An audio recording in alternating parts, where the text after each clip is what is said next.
Okay, the core business of the day, the business of the day is about vertical projectile.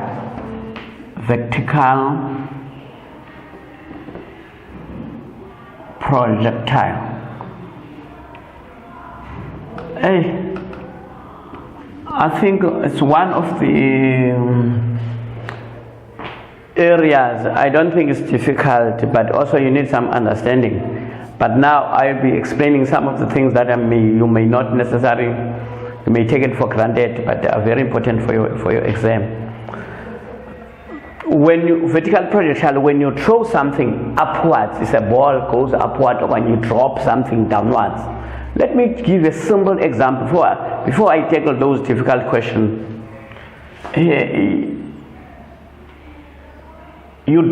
Let's say here is a table. Okay, it's a roof of a building. There is a ground. You are standing here.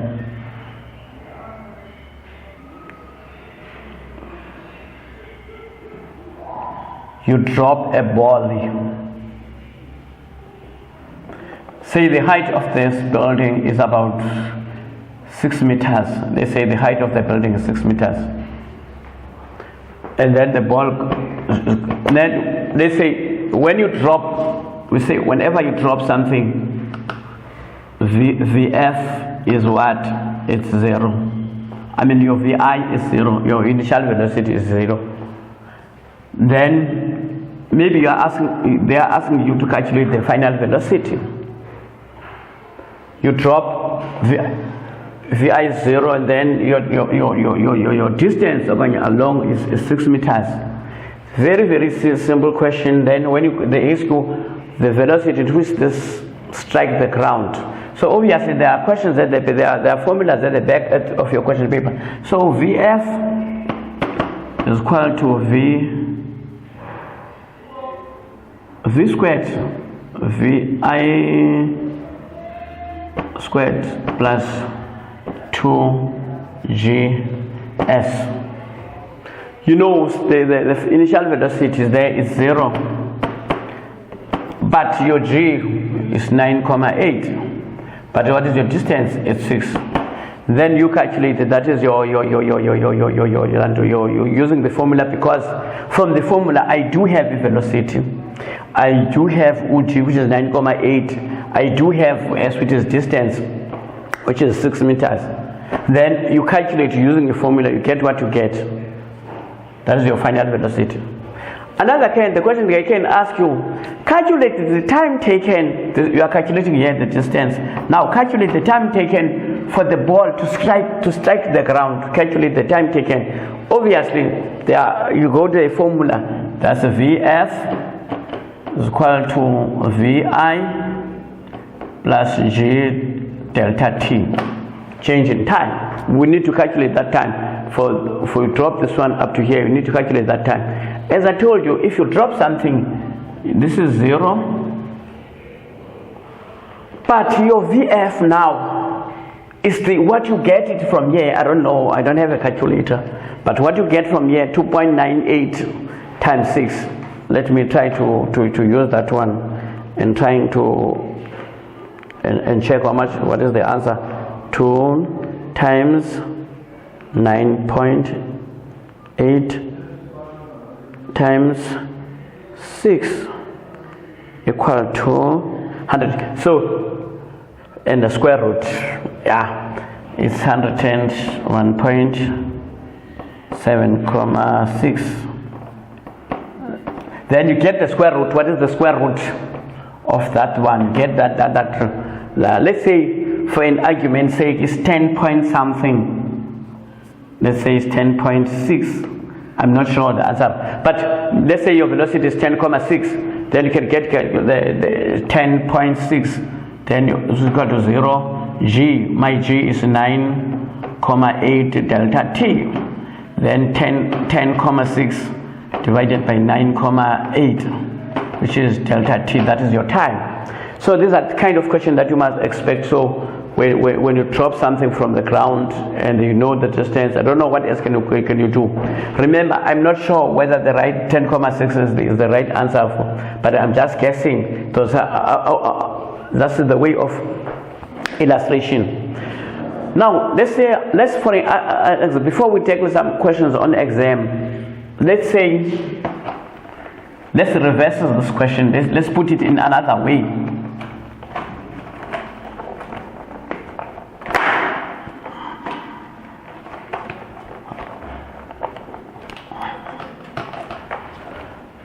So you throw now a ball upward, throwing a ball from here.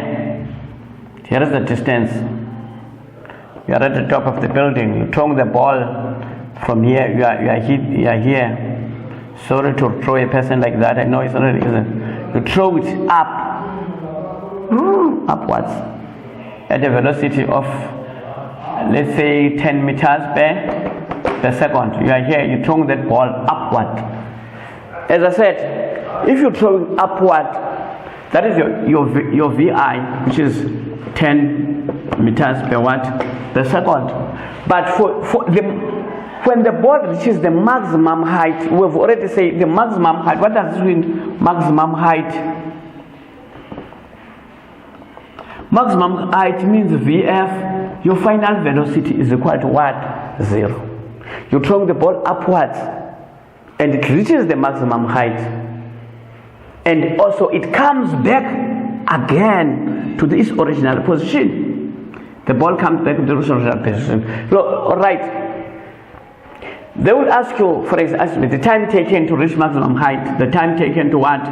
Time taken to reach what? Maximum height. We need to calculate the time taken to reach the maximum height. We know, okay, this is your initial velocity, 10 meters per second. Your final velocity is 0. Then they calculate the time for the ball to move from here up there. They say you use the formula. You just go. I can't use. Okay, for instance, you want to use this formula: VF squared is equal to VI squared plus 2GS. Oh, can I use this formula? No, I can't use this formula. Why? I don't have a distance. You can't have two unknown. I can't calculate the final. Okay. I don't even. I can't use this formula because I don't have even the time. So this one is out.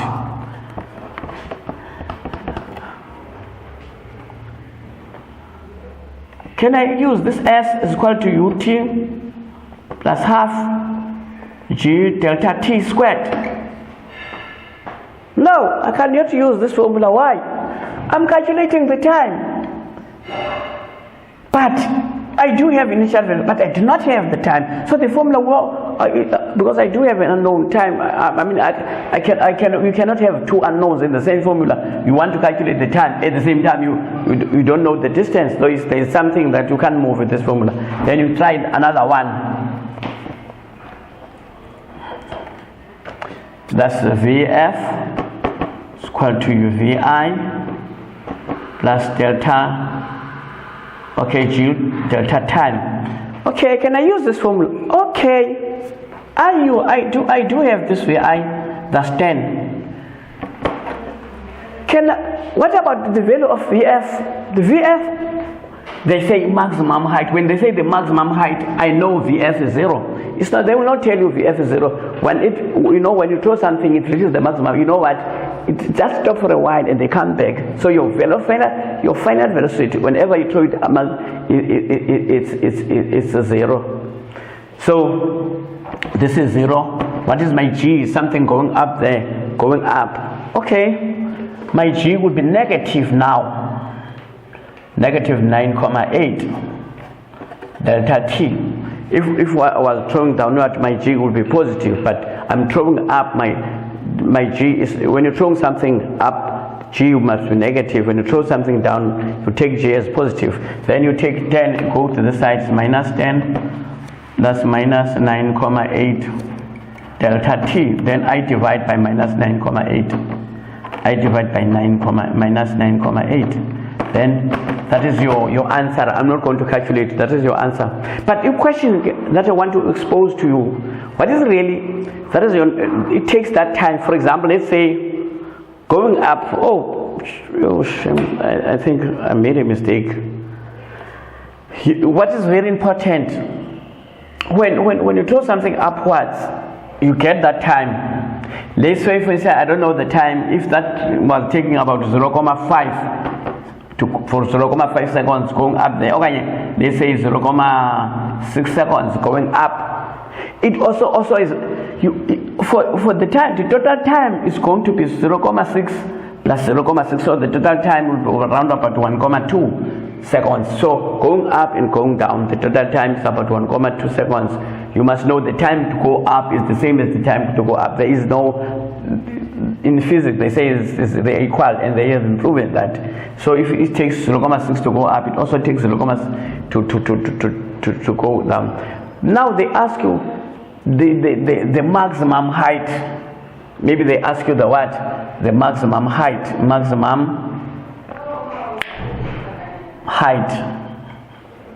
Then what is very important, which formula I'm going to use? I do have the time. S is equal to ut plus half gt squared. You ask yourself a question, can I use this one?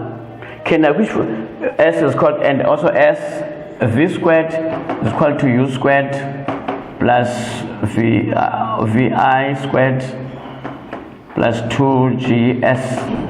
Right, can I use this formula? Okay, those two formula I can use if I want to calculate the maximum height, because I do have the time that I've already calculated here.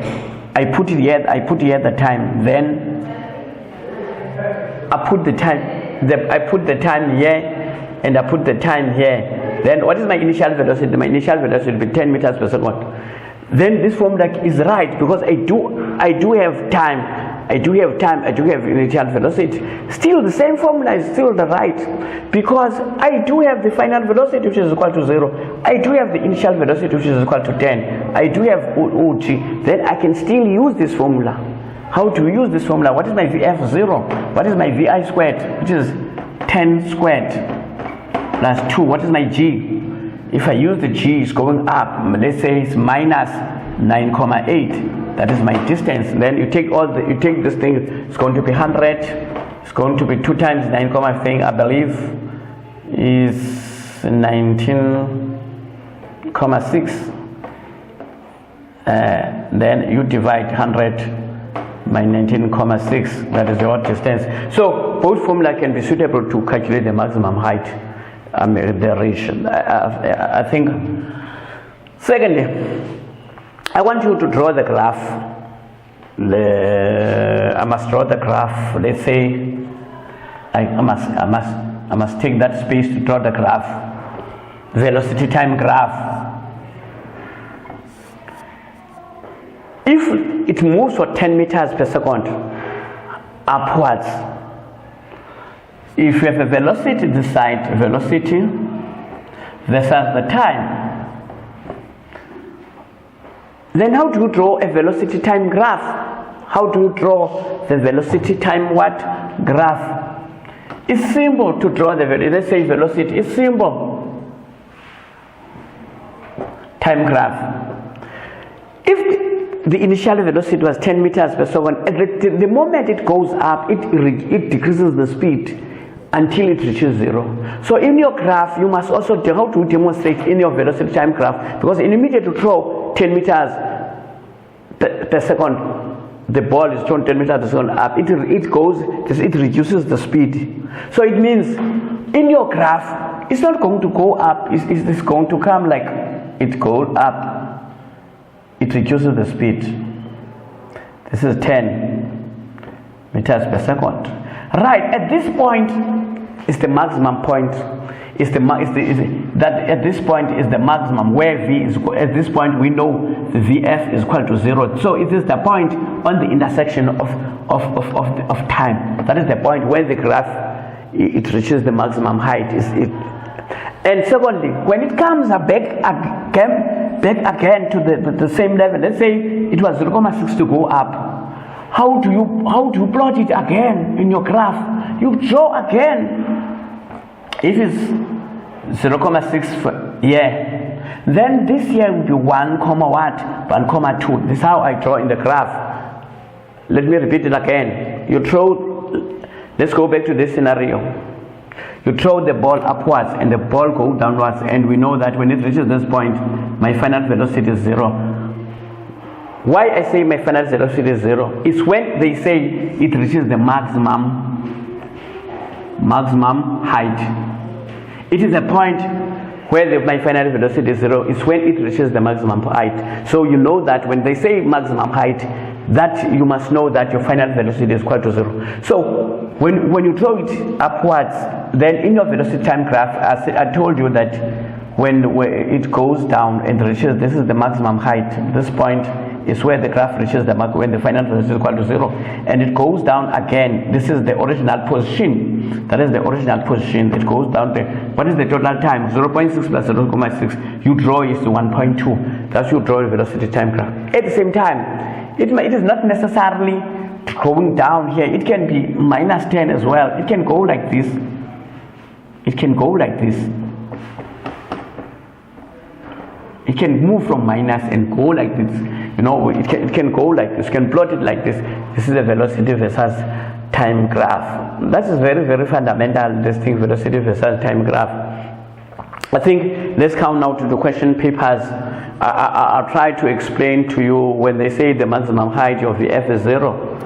Your velocity versus time, you started from 10 meters per second. That is the maximum point, is where the velocity is equal to 0. It's here on the point of intersection, and when it goes, the total time, if it's 0,6 to go up, it's also 0,6 to go down. That's how you draw the velocity time graph on your land. Okay, let me try to tackle the questions.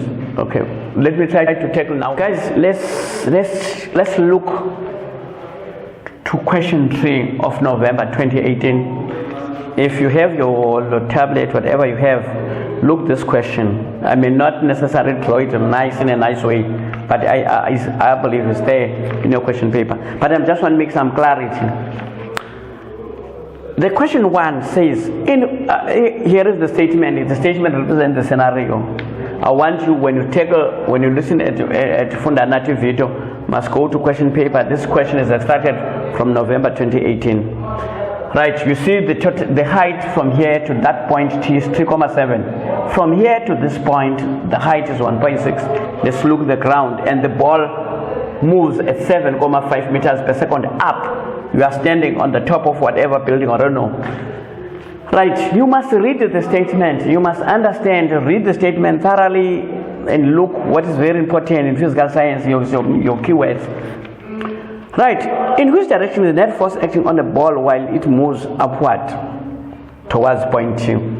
They are asking the question, in which direction, the direction of a net force, when this go up, what is the direction of a net force? Direction of a what? Of a net force. Ordinarily, I'm always saying, whenever you're going upwards, it's your acceleration, your force of gravity, your net force is attracting you downwards. Although you're moving upwards, your acceleration, everything is, you will end up going downwards. So the direction of a net force is always, let's say, direction of a net force downwards. Why is that? Because your force of gravity is only the one force that when the ball is acting upwards, only the one force that is acting is the force of gravity. That's why the net force is always downwards, because only the force of gravity that is acting when the ball is moving upwards. 3.2. Calculate the time taken to reach its highest point. The key word, highest point.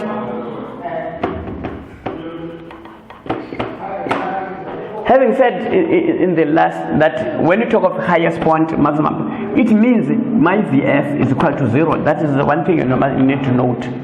So you need to take time taken to reach the maximum point. As I said, you go to this VF is equal to VI delta T.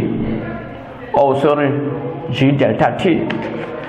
They said the highest point is my VF is equal to 0. Says 0. My VI, what is my 7,5? What What is my G? And when it's going up, my G, I said, must be minus 9,8 delta T.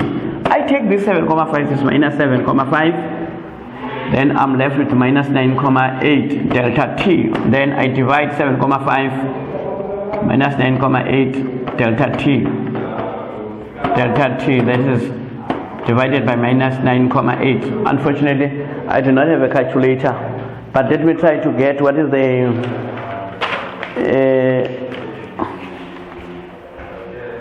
okay.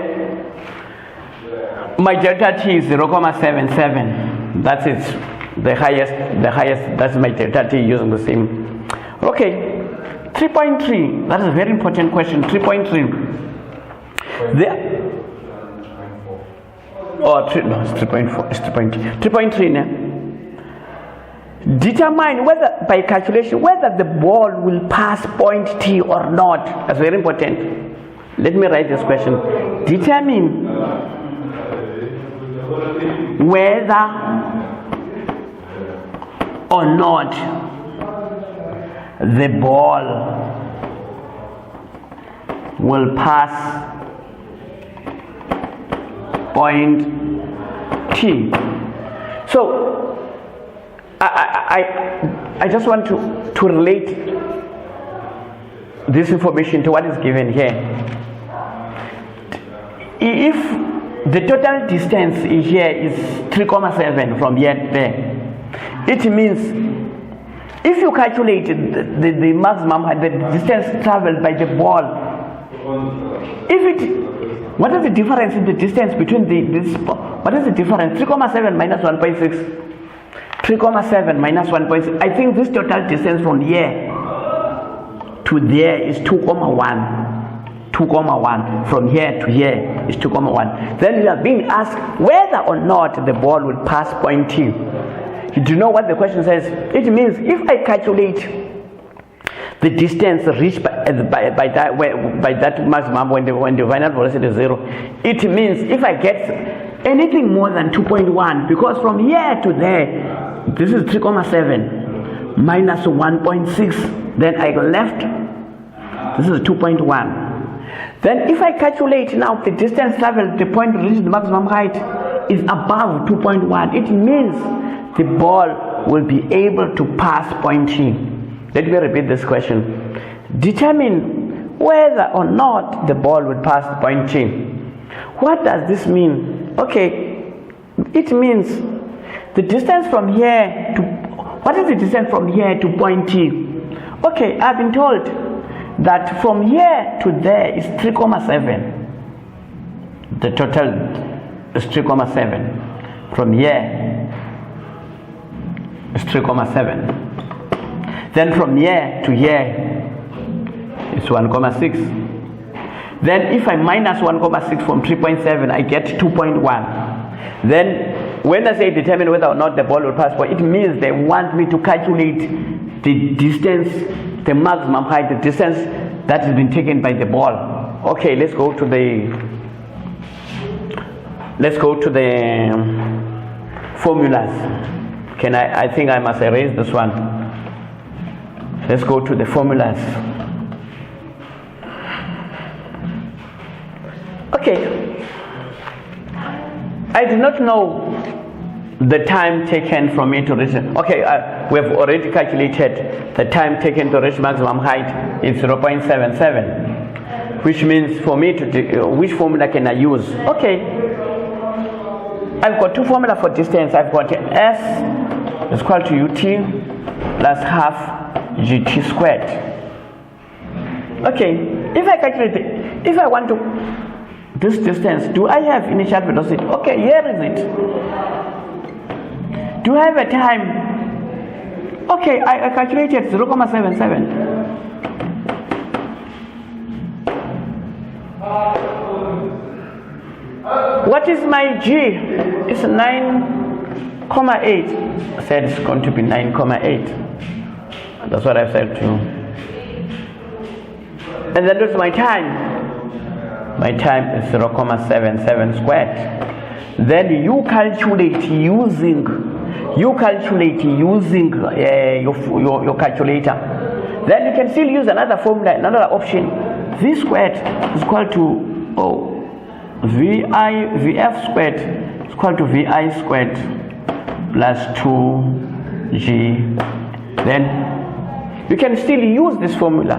What is my VF? Oh, it's 0. What is my VI? Oh, 7,5 squared. What is my 2? What is my G? It's 9,8. Then my distance. You use your calculator to get what is. I think those two questions they will get, but